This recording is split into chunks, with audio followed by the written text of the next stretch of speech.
हर हर महादेव 17 ଫେବୃଆରୀ 2026 ମଙ୍ଗଳବାର ଫାଲ୍ଗୁନ ମାସ କୃଷ୍ଣ ପକ୍ଷ ଅମାବାସ୍ୟା ସନ୍ଧ୍ୟା 5:41 ସମୟ ପର୍ଯ୍ୟନ୍ତ ରହିବ। ନକ୍ଷତ୍ର ଧନିଷ୍ଠା ରାତ୍ରି 10:03 ସମୟ ପର୍ଯ୍ୟନ୍ତ ରହିବ। ସୂର୍ଯ୍ୟୋଦୟ 6:20 ସୂର୍ଯ୍ୟାସ୍ତ 5:41 ଚନ୍ଦ୍ରୋଦୟ 6:49 ଚନ୍ଦ୍ରାସ୍ତ 6:21।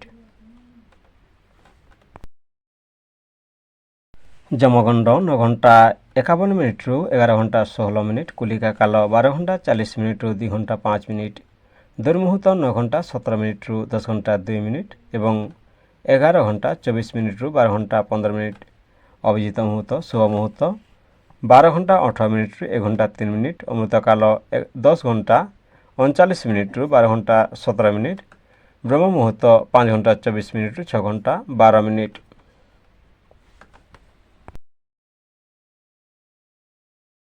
17 ଫେବୃଆରୀ 2026 ମଙ୍ଗଳବାର ରାହୁ ଅପରାହ୍ନ 3:30 ରୁ 4:55 ସମୟ ପର୍ଯ୍ୟନ୍ତ ରହିବ।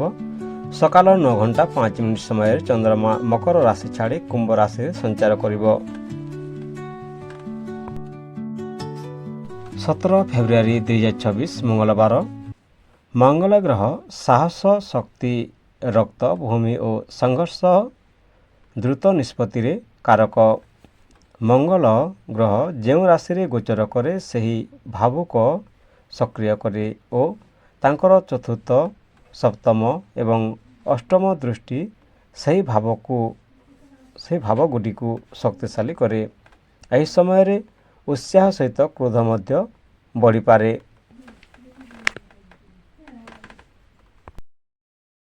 ମେଷ ରାଶି ଗ୍ରହ ଦୃଷ୍ଟି ପ୍ରଭାବ।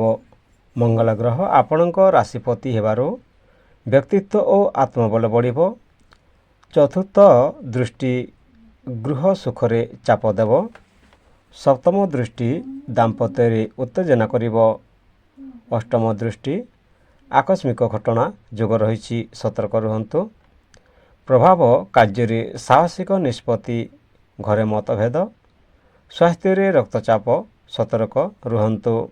ମେଷ ରାଶି ଗ୍ରହ ଦୃଷ୍ଟି ପ୍ରଭାବ। ମଙ୍ଗଳ ଗ୍ରହ ଆପଣଙ୍କ ରାଶିପତି ହେବାରୁ ବ୍ୟକ୍ତିତ୍ୱ ଓ ଆତ୍ମବଳ ବଢ଼ିବ। ଚତୁର୍ଥ ଦୃଷ୍ଟି ଗୃହ ସୁଖରେ ଚାପ ଦେବ। ସପ୍ତମ ଦୃଷ୍ଟି ଦାମ୍ପତ୍ୟରେ ଉତ୍ତେଜନା କରିବ। ଅଷ୍ଟମ ଦୃଷ୍ଟି ଆକସ୍ମିକ ଘଟଣା ଯୋଗ ରହିଛି, ସତର୍କ ରୁହନ୍ତୁ। ପ୍ରଭାବ କାର୍ଯ୍ୟରେ ସାହସିକ ନିଷ୍ପତ୍ତି ରହିବ, ଘରେ ମତଭେଦ ହୋଇପାରେ, ସ୍ୱାସ୍ଥ୍ୟରେ ରକ୍ତଚାପ, ସତର୍କ।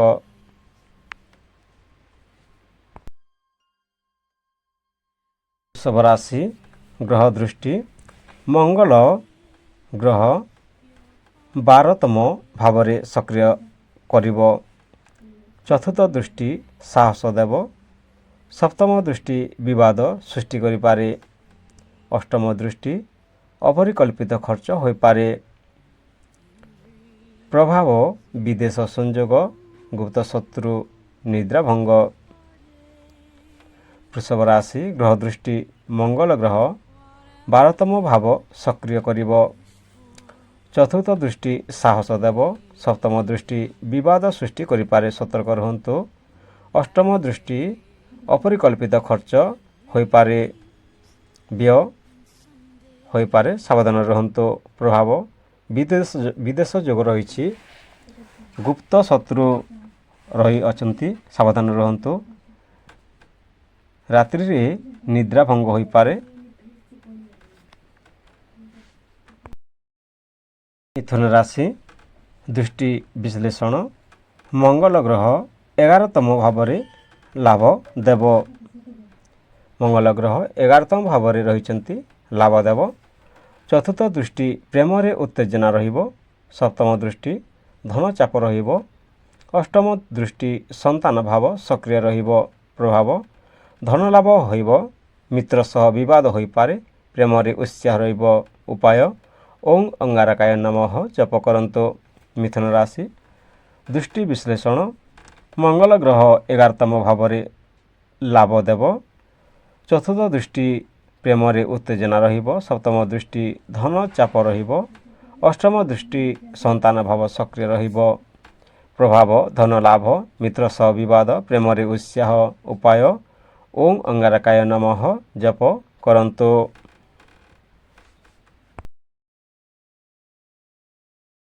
କର୍କଟ ରାଶି ଗ୍ରହ ଦୃଷ୍ଟି ଦଶମ ଭାବରେ ମଙ୍ଗଳ ଗ୍ରହ କର୍ମ ଚାପ ବଢ଼ାଇବ।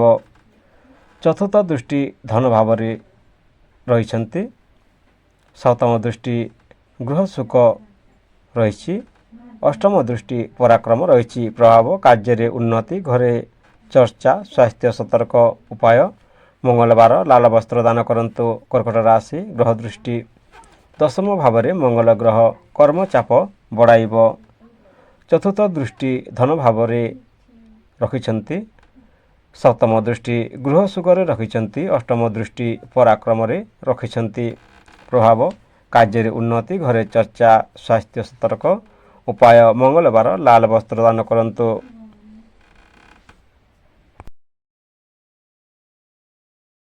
ସିଂହ ରାଶି ଭାଗ୍ୟ ସହଯୋଗ ମିଳିବ। ଯାତ୍ରା ଯୋଗ ଅଛି। ଦୂରଯାତ୍ରା ଯୋଗ ରହିଛି। ଭାଗ୍ୟ ଭାବ ସକ୍ରିୟ ରହିବ। ଧର୍ମ କାମରେ ରୁଚି ବଢ଼ିବ। ଉପାୟ ହନୁମାନଜୀଙ୍କୁ ଲାଲ ଫୁଲ ଅର୍ପଣ କରନ୍ତୁ। ଗରିବକୁ ଲାଲ ଫଳ ଦିଅନ୍ତୁ।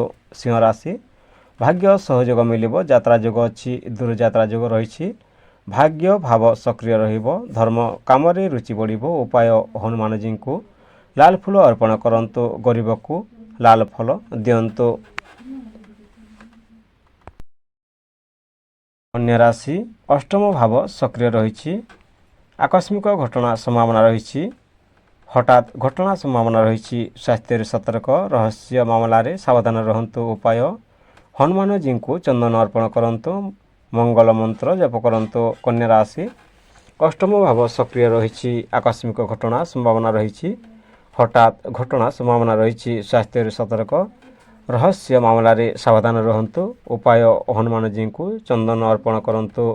ମଙ୍ଗଳ ମନ୍ତ୍ର ଜପ କରନ୍ତୁ।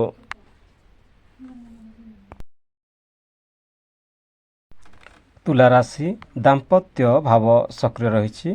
ଦାମ୍ପତ୍ୟ ଜୀବନରେ ଉତ୍ତେଜନା ହୋଇପାରେ। ବିବାଦ ଓ ଉତ୍ତେଜନା ସମ୍ଭାବନା ରହିଛି। ଧୈର୍ଯ୍ୟ ରଖନ୍ତୁ। ଉପାୟ ଶିବ ପୂଜା କରନ୍ତୁ। ତୁଲା ରାଶି ଦାମ୍ପତ୍ୟ ଭାବ ସକ୍ରିୟ ରହିଛି। ଦାମ୍ପତ୍ୟ ଜୀବନରେ ଉତ୍ତେଜନା ହୋଇପାରେ। ବିବାଦ ଓ ଉତ୍ତେଜନା ସମ୍ଭାବନା ରହିଛି। ଧୈର୍ଯ୍ୟ ରଖନ୍ତୁ।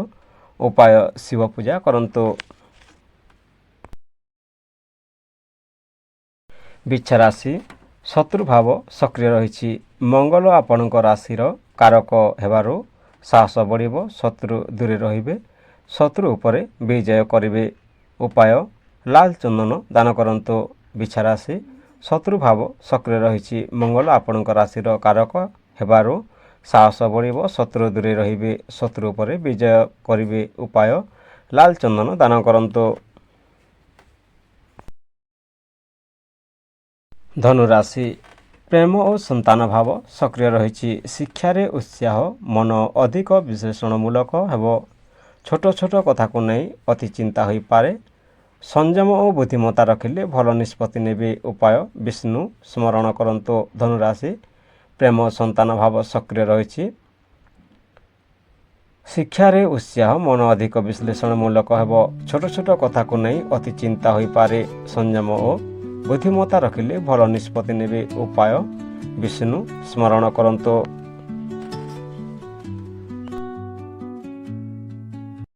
ମକର ରାଶି ଗୃହ ସୁଖ ଭାବରେ ଚାପ ରହିବ। ଗୃହ ସମ୍ବନ୍ଧୀୟ ବିବାଦ ହୋଇପାରେ। ସମ୍ପତ୍ତି ବିଷୟରେ ସାବଧାନ ରୁହନ୍ତୁ। ଜମି ସମ୍ପତ୍ତି ନିଷ୍ପତ୍ତି ସତର୍କ। ଉପାୟ ଲାଲ ମସୁର ଦାନ କରନ୍ତୁ। ଲାଲ ଫୁଲ ଦାନ କରନ୍ତୁ। ମକର ରାଶି ଗୃହ ସୁଖ ଭାବରେ ଚାପ ରହିବ। ଗୃହ ସମ୍ବନ୍ଧୀୟ ବିବାଦ ହୋଇପାରେ। ସମ୍ପତ୍ତି ବିଷୟରେ ସାବଧାନ ରୁହନ୍ତୁ। ଜମି ସମ୍ପତ୍ତି ନିଷ୍ପତ୍ତି ସତର୍କ। ଉପାୟ ଲାଲ ମସୁର ଦାନ କରନ୍ତୁ। ଲାଲ ଫୁଲ ଦାନ କରନ୍ତୁ।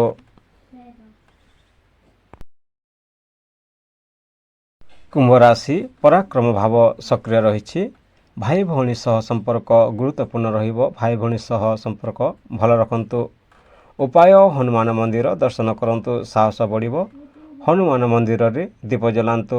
କୁମ୍ଭ ରାଶି ପରାକ୍ରମ ଭାବ ସକ୍ରିୟ ରହିଛି। ଭାଇ ଭଉଣୀ ସହ ସମ୍ପର୍କ ଗୁରୁତ୍ୱପୂର୍ଣ୍ଣ ରହିବ। ଭାଇ ଭଉଣୀ ସହ ସମ୍ପର୍କ ଭଲ ରଖନ୍ତୁ। ଉପାୟ ହନୁମାନ ମନ୍ଦିର ଦର୍ଶନ କରନ୍ତୁ। ସାହସ ବଢ଼ିବ। ହନୁମାନ ମନ୍ଦିରରେ ଦୀପ ଜଳନ୍ତୁ।